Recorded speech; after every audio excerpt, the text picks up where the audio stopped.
കേരള സ്റ്റോറിയാണല്ലോ ഇപ്പോൾ ട്രെൻഡിങ്ങിൽ നമ്പർ 1 ആയിട്ട് പോയിക്കൊണ്ടിരിക്കുന്നത്.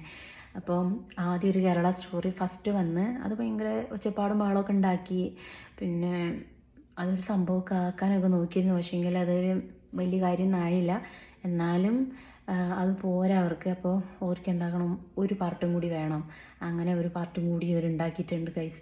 അതിൻ്റെ ട്രെയിലർ നമ്മളെല്ലാവരും കണ്ട്. അതിൽ ഇപ്പം നമുക്ക് ഒരു ഉദാഹരണം പറയുകയാണെങ്കിൽ കടലിലെ വെള്ളം ഉപ്പാണെന്ന് പറയാൻ നമുക്കത് ഫുള്ള് കുടിച്ച് വെക്കേണ്ട കാര്യമില്ലല്ലോ, അതിൽ നിന്നൊരു തുള്ളി കിട്ടിയാൽ മതിയല്ലോ. അതുപോലെ തന്നെ ഇവരെന്താണ് ഉദ്ദേശിക്കുന്നത് എന്ന് മനസ്സിലാക്കാൻ നമുക്ക് ട്രെയിലർ മാത്രം കണ്ടാൽ മതി. അതിൽ ഞാൻ മനസ്സിലാക്കിയൊരു കാര്യം, കേരളത്തിനെ ഒറ്റപ്പെടുത്താൻ കുറേ നാളുകളായിട്ട് ശ്രമിക്കുന്നുണ്ട്. കാരണം ഒരു ഫാമിലിയിൽ നമ്മളിപ്പോൾ ഒരു ഫാമിലി എടുക്കുകയാണെങ്കിൽ അതിലൊരു 4 മക്കളുണ്ടെങ്കിൽ അതിൽ 4 ഒരുപോലെ ആയിരിക്കില്ല. അത് 4 സ്വഭാവമായിരിക്കും. അപ്പോൾ ഏകദേശം ഒത്തുപോകുന്ന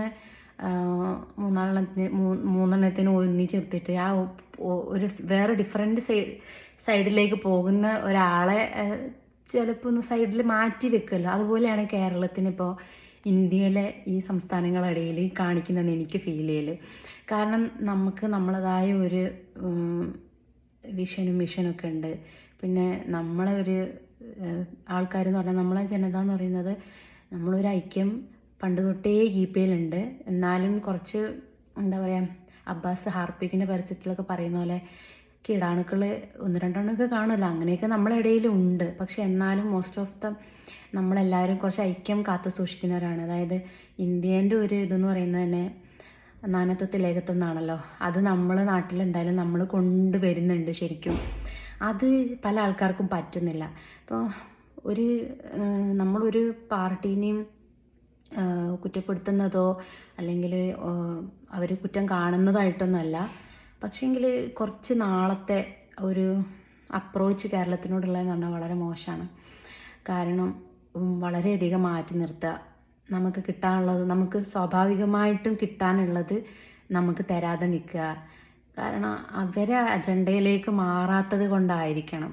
പിന്നെ എന്തെല്ലാം ചെയ്തിട്ടും നമ്മൾ ആൾക്കാരങ്ങോട്ട് മാറുന്നില്ല, അതിൻ്റെ ആയിരിക്കണം. അല്ല അതിപ്പോൾ നിങ്ങൾ വിചാരിക്കുന്നുണ്ടോ ഈ ഒരു സിനിമ ഒരു നിർമ്മാതാവിൻ്റെ ഒരു സംവിധായകൻ്റെ മാത്രം ആഗ്രഹത്തിൽ ഉണ്ടായതാണെന്ന് നിങ്ങൾക്ക് ആർക്കെങ്കിലും ഫീൽ ചെയ്യുന്നുണ്ടോ? നെവർ. കാരണം ഇതിൻ്റെ ബാക്കിൽ ഒരു സിസ്റ്റം തന്നെ ഉണ്ട്.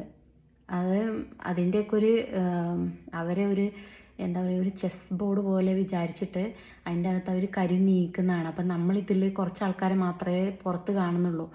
ശരിക്കും കേരളം വിചാരിച്ച രീതിയിലേക്ക് എത്തണമെങ്കിൽ ഇവിടുത്തെ മതസൗഹാർദ്ദം വ്രണപ്പെടുത്തണം. അത് വ്രണപ്പെടുത്തണമെങ്കിൽ ഒരുപാട് ആളുകളിലേക്ക് ഒന്നിച്ച് ഒരു മെസ്സേജ് എത്തിക്കണമെങ്കിൽ ഇന്നത്തെ കാലത്ത് നമുക്ക് മൂവീസ് ആണ് ഇതാക്കാൻ പറ്റും. കാലങ്ങളായിട്ട് ഓരോ ഇൻഫർമേഷൻ പാസ് ചെയ്യുന്നത് ഓരോരോ മീഡിയയിൽ കൂടെ ആയിരിക്കും. പണ്ട് നമുക്ക് കഥകളിൽ കൂടെയും നോവലുകളിൽ കൂടെയും പത്രമാധ്യമങ്ങളിൽ കൂടെയൊക്കെയാണ് ഓരോ കാര്യങ്ങൾ നമ്മൾ ഇൻഫർമേഷൻസ് എത്തിച്ചിരുന്നുള്ളത്. കാരണം ഒരു സന്ദേശങ്ങൾ എത്തിക്കുന്നത്. ഇപ്പം അതിൻ്റെ ഒരു ബെറ്റർ ഐഡിയ പറയുന്നതും പിന്നെ മൂവിയാണ്. കാരണം അതൊരു ലാർജ് ഓഡിയൻസിന് എത്തിക്കാൻ പറ്റും.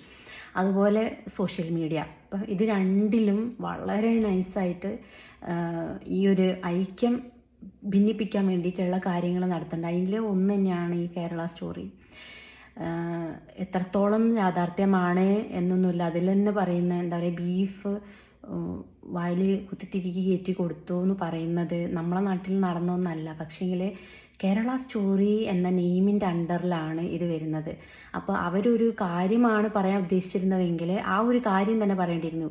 ഇവിടെ ലവ് ജിഹാദ് ഉണ്ടോ ഇല്ലയോ എന്നുള്ളതല്ല അവരുടെ ഉദ്ദേശം. കാരണം അത് മാറ്റാനാണെങ്കിൽ അവർ ആ ഒരു ലെവലിലുള്ള മൂവി വേണമായിരുന്നു എടുക്കാൻ. ആവിഷ്കാര സ്വാതന്ത്ര്യം എല്ലാവർക്കും ഉണ്ട്. പക്ഷേങ്കിൽ അത് ഒരു ഏകോപിതമായിട്ട് ഒരു കമ്മ്യൂണിറ്റീനെ സപ്രസ് ചെയ്യാനും അതുപോലെ അവരെ അറ്റാക്ക് ചെയ്യാനും വേണ്ടിയിട്ട് യൂസ് ചെയ്യുന്നതാണ് നമ്മൾ ആൾക്കാരൊക്കെ ചോദ്യം ചെയ്യുന്നത്. അതൊരിക്കലും ചെയ്യാൻ പാടില്ല. അങ്ങനെ ഇപ്പം മധ്യപ്രദേശിൽ എവിടെയോ നടന്നു എന്ന് പറയുന്ന കാര്യം കേരള സ്റ്റോറി എന്ന് പറഞ്ഞിട്ട് ഇടുന്നത് വളരെ മോശമായിട്ടുള്ളൊരു കാര്യമാണ്. അത് നമ്മളെല്ലാവരും ചോദ്യം ചെയ്യുക തന്നെ വേണം. ഇതൊക്കെ ഒരു പ്രൊപ്പഗാണ്ടയാണ്. എല്ലാവർക്കും അറിയാം ഇതൊരു പ്രൊപ്പഗാണ്ടയാണെന്ന്. പക്ഷേങ്കിൽ നമ്മൾ പറഞ്ഞുകൊണ്ടിരിക്കണം.